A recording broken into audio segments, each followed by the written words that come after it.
One of the key areas that you have to determine is where the funding is going and where the giants are moving. Because when you're choosing a medical specialty or a career in general, you need to see the trends in the market. And those trends will dictate how the future is going to look at. Because today's funding is going to be tomorrow's product. And therefore, you need to make sure that how markets are moving and keep track of that. Hi, I'm Junaid, neurocritical care, stroke and epilepsy specialist, and we're going to talk about a lot of things today for you to design your career in a more appropriate fashion. The key topic of today's topic is how giants are getting into the game. Now, first understand how significantly digital care, healthcare funding has moved, or healthcare funding in general has moved because of the pressures from digital health. As soon as the regulatory barriers moved away, now we can see that more and more investment is coming in because you can develop much better innovative products that can be reimbursed. And when that reimbursement is open the gates for significant innovation. And as you can see that we have climbed in terms of healthcare funding from year over year. And as you can see, we have increased by $4.2 billion. It's still quite a bit lower than the fintech industry. Unfortunately, we will continue to, pay for finances much more in terms of funding. But healthcare is approaching a native. Healthcare is getting in the game much better. As you can see, before COVID, nobody was really funding healthcare at this level. Clearly, of course, post-COVID right now, the market situations have changed and the funding has dried up a little bit, but still there's a significant amount of investor interest in digital health and digital health applications. I sit at a lot of mentors, accelerators, even VC funds send me pitch decks to actually review and send them my opinion. And I see that a lot of activity continues to happen that mainly started in 2021 and is, in my opinion, has kept up with the pace. Of course, they're more selective of which investment they're going to do, which is better overall, in my opinion. But at the end of the day, we are seeing a lot of investment going into digital health, period.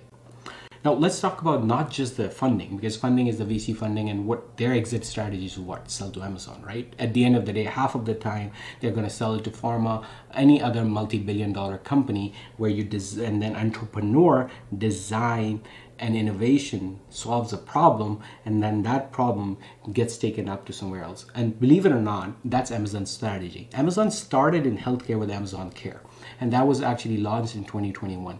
Their plan was to first provide care for their own employees and then extend that care services to other employers, large employers, etc.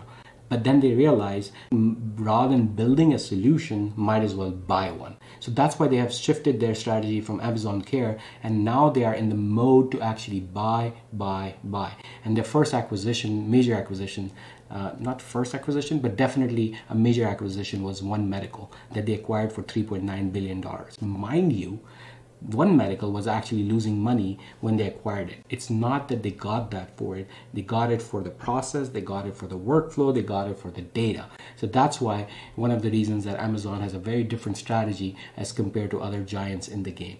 We're going to have a complete series on my YouTube, and if you want to see it, make sure you put it in the comment that how Google, Apple, Walmart, etc. have every single strategy we want to discuss in terms of how big tech is actually getting into health tech and healthcare. And one of the biggest, one of the major things that I continue to say, and this is important for you to understand, that big tech is understanding healthcare sooner than healthcare is understanding technology.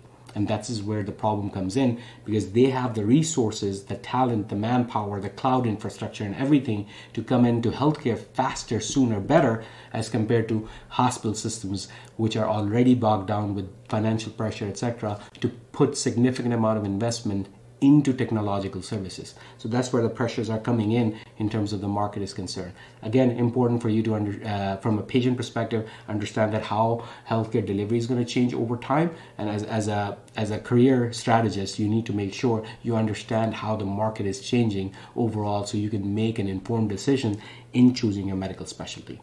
Now, that's again, Amazon continues to buy mental health services, and they're going to actually are in terms of currently we think that they're going to buy Signify Health as well. Signify Health is another large corporation that provides services to insurance, etc. So we're going to see continued expansion, and clearly Amazon is on a path to actually acquisition, to accumulation, to aggregation, and then providing a whole system through that. And then the last one, of course, you can see Walmart as well is getting into the game. And then why? Why are they getting in the game so much? You have to understand that healthcare is about 18% of GDP. There is a significantly huge market. We're talking about, by 2025, a $6 trillion industry. So they want to get a piece of it. So therefore, you're going to see that more and more giants are going to get in the game, and everyone is trying to take the piece of healthcare as it changes, as it evolves from a regular, in-person, very constricted, restricted, regulated environment to a more broader digital health application. Again, thank you for your time. We'll see you in the next video.